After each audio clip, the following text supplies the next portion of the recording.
देखो ये हमारा पहला क्वेश्चन है लीनियर प्रोग्रामिंग का मैक्सिमाइजेशन वाला। इसमें ये है कि डेटा आसानी से दिया हुआ है इधर, वरना सर पैराग्राफ में भी दे सकते हैं इस तरह। ये पैराग्राफ में दिया हुआ है, ये पैराग्राफ में दिया हुआ है, सॉरी ये वाला पैराग्राफ में दिया हुआ है। तो फ़िलहाल हम ये वाला क्वेश्चन करते हैं ईजी से। तो सबसे पहले हमने देखना होता है कि डिसीजन वेरिएबल्स लिखने होते हैं, मतलब कि जो मेन प्रोडक्ट हैं, जो कंपनी या फैक्ट्री या इंडस्ट्री प्रोड्यूस कर रही है, जो मेन चीज़ें वो इसमें क्या है, प्रोड्यूसेस चेयर्स एंड टेबल्स। तो मैंने डिसीजन वेरिएबल लिखा, एक्स को चेयर कह दिया और वाई को टेबल कह दिया, ठीक है। दूसरे पे लिखते हैं ऑब्जेक्टिव फंक्शन। इसका मतलब है कि मैक्सिमाइजेशन वाला क्वेश्चन है या मिनिमाइजेशन जो भी है, इसके अंदर लिखा हुआ ये लिखा हुआ था company wants to determine how many chairs tables और प्रोड्यूस टू मैक्सिमाइज प्रॉफिट, मतलब मैक्सिमाइजेशन वाला क्वेश्चन है। तो मैक्सिमाइज प्रॉफिट लिखेंगे, उसके बाद लिख देंगे z, क्योंकि मैक्सिमाइज के लिए z यूज़ होता है और मिनिमाइज के लिए w, डायरेक्ट भी कर सकते हो। तो इधर दिया हुआ ये देखो प्रॉफिट कितना है, चेयर के लिए 30 और टेबल के लिए 50। तो हम लिख देंगे 30x प्लस 50y, क्योंकि जो चेयर के लिए हमने x लिखा था और टेबल के लिए y लिखा था, तो 30x प्लस 50y लिख दिया। उसके बाद आएंगे कॉन्स्ट्रेंट रिसोर्सेज लिमिट, मतलब कि उन प्रोडक्ट्स को बनाने के लिए कौन सी रिसोर्सेज यूज़ हो रही हैं। जैसे दो प्रोडक्ट है तो यहाँ पे दो ही रिसोर्सेज दी हुई हैं, एक कारपेंट्री दी हुई है, दूसरी पेंटिंग दी हुई है। अभी देखो ये ज़रा ध्यान से बात सुनना, सबसे ज़रूरी बात यही है इस क्वेश्चन में, उसके बाद तो कुछ भी नहीं आगे। तो चेयर के लिए कारपेंट्री दी हुई है और टेबल के लिए कारपेंट्री दी हुई है, ये हमारी पहली रिसोर्स है। पहली रिसोर्स ये वाली है, तो हम चेयर के लिए दे देंगे x1 कारपेंट्री को और टेबल के लिए y1। इसी तरह पेंटिंग दूसरी रिसोर्स है, पेंटिंग चेयर के लिए, चेयर का क्या था x, तो x2।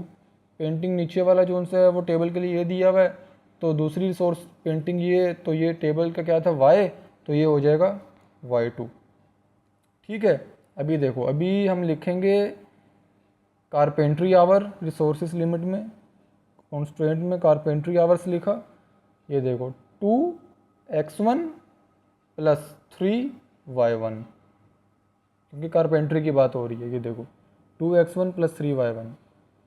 उसके बाद टोटल भी दिए होंगे, ये देखो टोटल दिए हुए हैं। The factory has only 100 hours of carpentry and 60 hours of painting available per week.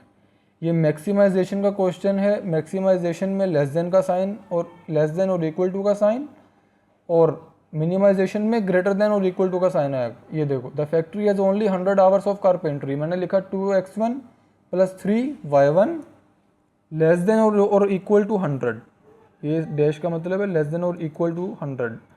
दूसरा लिखेंगे पेंटिंग आवर्स, उसका मैंने लिख दिया जी, सिंपल लिख देंगे x2, क्योंकि 1 लिखते नहीं है, x2 plus 2y2 less than और equal to 60, x2 plus 2y2 less than और इक्वल टू 60, सही है। उसके बाद नॉन नेगेटिविटी का मतलब है कि इसमें क्या यूज़ हो रहे हैं, xy यूज़ हो रहे हैं, तो xy ग्रेटर देन 0 लिख दीजिए, ऐसी ही लाइन है, इसका इतना काम नहीं आगे। उसके बाद क्वेश्चन से सारा काम हमारा फिनिश हो चुका है, अभी हमने यहीं पे सॉल्व करना है इसको। अब सॉल्व कैसे करना है वो ये है कि इक्वेशन सबसे पहले बना लेंगे, इसकी डायरेक्ट लिख देना 2x1 प्लस 3y1, ये हट जाएगा, इज इक्वल टू आ जाएगा 100 लिख देंगे। इसके बाद x2 प्लस 2y2 ये वाली इज इक्वल टू 60, इसको हटा देंगे। ये हमारा हो गया एक काम। अभी हमने निकालनी है वैल्यूज़ ग्राफ के लिए, क्योंकि इसमें ग्राफ बनेगा। x1 y1 x2 y2 की हमने वैल्यूज़ निकालनी है। वो कैसे निकालेंगे, सबसे पहले हम निकालेंगे y की, आप पहले x की भी निकाल सकते हो। उसके लिए लिख देना कोऑर्डिनेट ऑफ x, ठीक है। कोऑर्डिनेट ऑफ x में हम y1 को 0 ले लेंगे, ये एज्यूम कर रहे हैं। कोऑर्डिनेट ऑफ x लिखा, लेट y1, अच्छा ये हमारी इक्वेशन 1 है, ये 2 है। Late y1 is equal to 0, आगे लिख दिया 1, मतलब इक्वेशन 1 में y1 को 0 ले लो आप। ये देखो मैंने लिखी 2x1 प्लस 3, y1 की जगह मैंने लिख दिया 0 इज इक्वल टू 100। ये 3 मल्टीप्लाई 0 0 हो गया, तो ख़त्म हो गया ये वाला। तो पीछे क्या बच गया, 2x1 इज इक्वल टू 100, 2 यहाँ मल्टीप्लाई हो रहा है, यहाँ पे आके डिवाइड हुआ, x1 इज इक्वल टू 100/250, ये हमारी आ गई वैल्यू x1 की।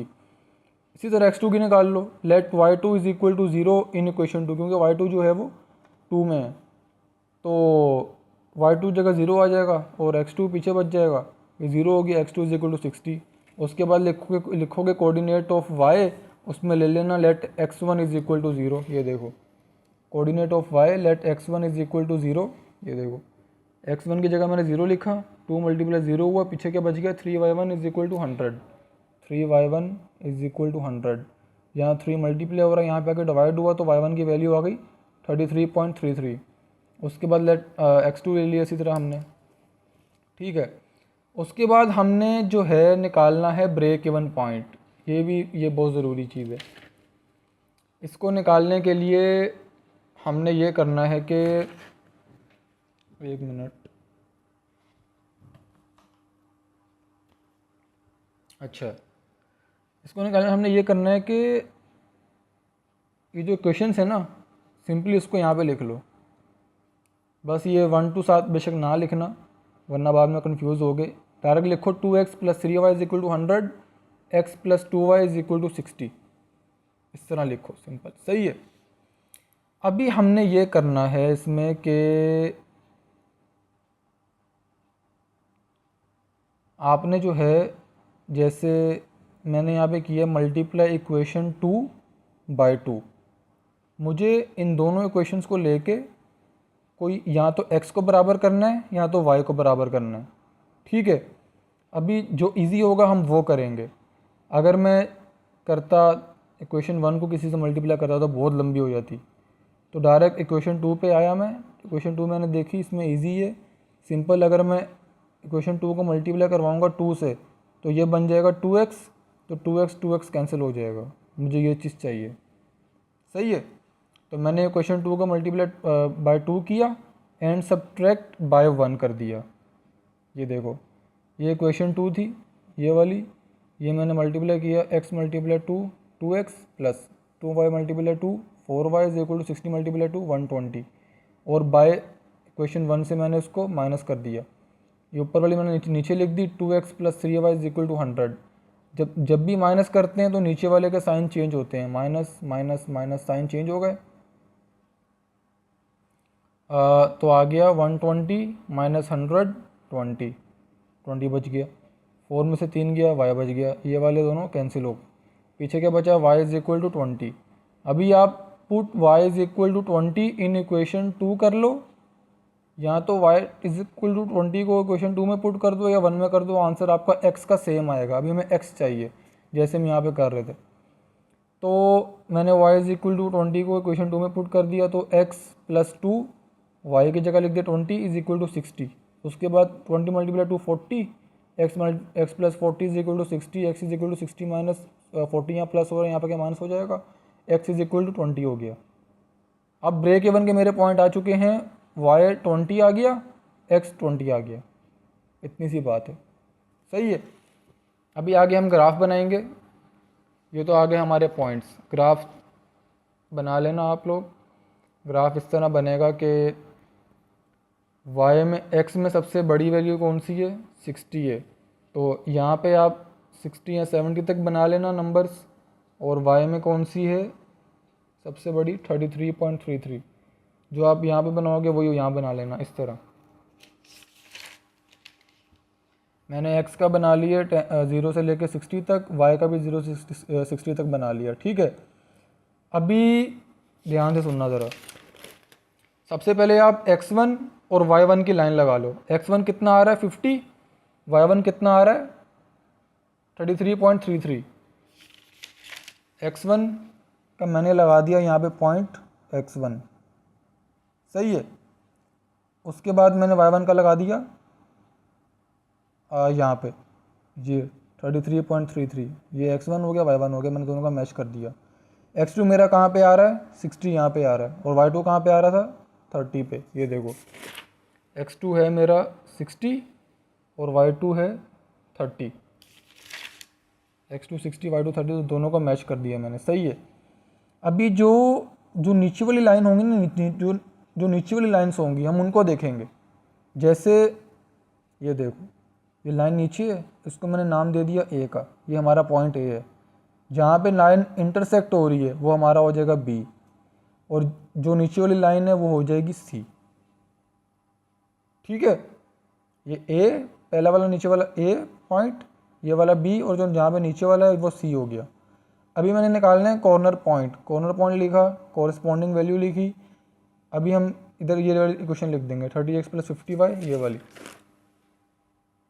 30x + 50y, ये लिख दिया मैंने। अभी ज़ीरो, अगर ज़ीरो पर देखें तो x भी ज़ीरो है, y भी ज़ीरो है। x की जगह पे ज़ीरो लिखा, y की जगह पे ज़ीरो लिखा, ज़ीरो आ गया। अब a पे देखो ज़रा, a पे कहाँ पे आ रहा था, 30 पे, तो ये वाली लाइन किसकी है, y की। तो x हमारा होगा 0, y होगा 30। ब्रैकेट में हमेशा x की वैल्यू पहले आती है और y की बाद में आती है। तो x क्या था यहाँ पे 0 एक ही पॉइंट में, और y कितना है 30 है। तो मैंने x की जगह पे 0 लिखा, 30 0 + 50, y की जगह 30 लिख दिया। हमारा आंसर आ गया 1500। अब ब्रेक इवन हमारा क्या आया था, x कितना आया था 20, और y कितना आया था 20, दोनों 20 और 20 आए थे। तो x की जगह 20 लिख दिया, y की जगह 20 लिख दिया, हमारा आ गया 1600। उसके बाद c पे x कितना है, ये वाली x लाइन पे 50 है, और y कितना है 0। सही है, तो x पहले आ गया, 50 आ गया, ये नीचे है, 0 बाद में आ गया, तो 50 0 1500। अभी इन चारों में से सबसे जो बड़ी वैल्यू होगी हम उसको लेंगे। एंड पे लिख दिया, we concluded that company can make a maximum profit of 1600 by producing 20 tables, 20 chairs and 20 tables. क्योंकि चेयर के लिए x था, ये x आ गया, 20 लिखा हमने, ये देखो, और टेबल के लिए y था, तो दोनों की वैल्यू सेम आई है ब्रेक इवन में, इसलिए हमने इस तरह कर दी है।